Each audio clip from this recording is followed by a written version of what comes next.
be an octopus and you don't like water and you don't like to swim. Come on, Koro-sensei. In this week's episode of Assassination Classroom, it's another character study on the student of Terasaka, the resident bully of Class 3E. I've been waiting for the Terasaka episode. Despite his gruff outward appearance and loud demeanor, he's actually a big softie. The thing about Terasaka that I learned in this episode is that unlike a lot of the other students, he's basically like the ultimate soldier. He's not very smart. He can't come up with the best plans, but when you put him in the field and you put him to work, that is where he will truly shine. The problem is, because of his dim-witted nature, he is easily manipulated, and that does happen in this week's episode, because we get to see the return of Shiro and Itona Horibe. Up in the mountains in Class 3E, there is a massive heat wave, so Koro-sensei decides that he's actually going to build this outdoor pool for his students, which is really awesome. It's a very natural-looking pool. Everybody just gets to hang out, have a good time. There's a lot of funny moments and fan service moments. I especially love the character of Okajima, who's taking out this not-so-subtle, massive camera so he can take snapshots of all the ladies. Also, I feel so bad for Nagisa. All of the female students totally thought that he was a chick. This scene is really important because this is also where we learn that Koro-sensei does not like water. He doesn't like swimming, he doesn't like getting near it, and that's because his tentacles will absorb all of the water like a big sponge, and he won't be able to move. This is very strange considering he basically is a weird octopoid type person.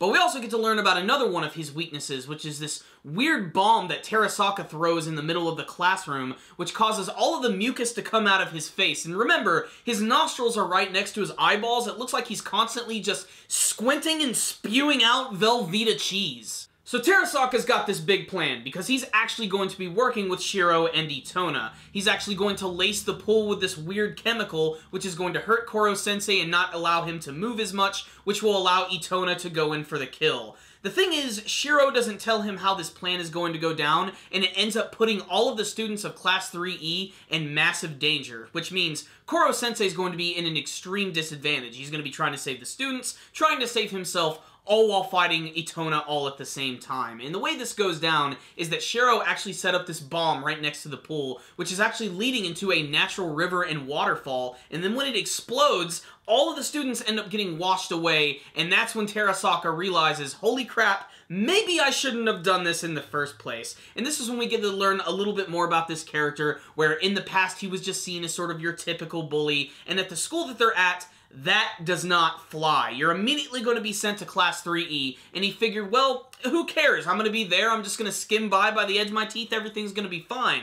The problem is, Koro-sensei arrived, and that sort of threw a wrench into his plans, and now that's why he's doing everything in his power to try and kill him and separate himself from the other students. He's a very, very independent character and can't come to terms with the fact that everybody is just happy that their teacher is this moon-destroying monster. But he wants him dead. But it's when he realizes the danger that he's put his friends in that he's really messed up, and he does everything in his power to try and save them. And he actually fights against Itona in this week's episode, and it's not so much a fight as it is him just blocking one of his attacks. But I gotta admit, he's definitely a badass for what he did. He took off his shirt, which was still covered in that chemical from the previous day, and used this to trick Itona by wrapping it up in his tentacle and taking a hit directly, and this caused him to start getting sick, and then all the students started splashing him with water. It was really funny. One thing that I thought was absolutely hilarious is that there's this one female student by the name of Hara, who is known as the token chubster of Class 3E. Just saying, that's really fun.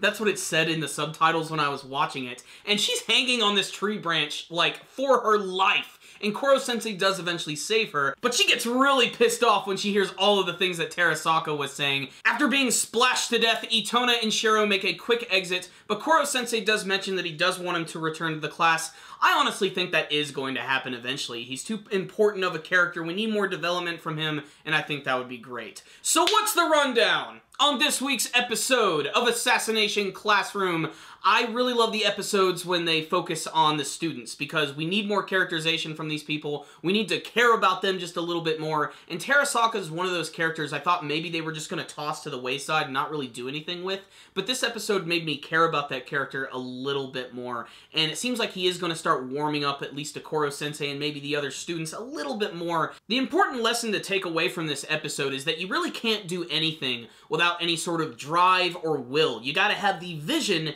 in your eyes. That's the way they put it. I mean, look at Karma and look at Terasaka. Terasaka should be able to kick his ass. He's massive, he's muscular, he's really powerful, but Karma always ends up winning, and that's because Karma has the vision. He has the deadly assassin vision. He's got the will to do it, and that's what Terasaka has to learn in this week's episode, and it takes a dangerous situation involving all of his classmates to make that happen, but I think it made him a much stronger character. Otherwise, I loved the humor in this episode as well, especially the scene in the beginning when they're hanging out in the pool, Koro-sensei being completely obsessed with the rules and the weird outfit that he's wearing. Just a really goofy looking character. He always just makes me laugh with his big grin. The other thing that I really loved about this episode is that obviously Shiro and Itona are back. They are awesome. They are clearly the biggest antagonistic force aside from the principal that we've seen in the series, and it was great to see them return. It was nice to get another action scene with Itona, but really, this episode just made me care about the students a little bit more, and I really hope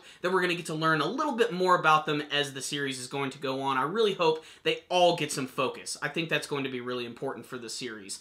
Otherwise, I thought this was just a very nice, heartwarming, action-packed, very funny episode that makes me want to go jump in the pool right now. So I'm going to give this week's episode a 4 out of 5. Check it out, Assassination Classroom fans. Whether you're a fan of the manga version or you've been watching the anime, check out this episode. You might see something you like. Now, you guys know that I liked this episode a lot, but what about you guys? How did you feel about this week's episode of Assassination Classroom? What do you think of the character of Terasaka? Do you have a favorite student from Class 3E? What do you want to see from the rest of Assassination Classroom? Please tell me in the comment section below. Thank you guys for watching my review. Before you guys leave, make sure to like it and share it with all of your friends. If you want to see more anime and manga reviews from us, make sure to subscribe to the channel and follow us on social media. Thank you guys again for watching, and as always, stay dandy, baby.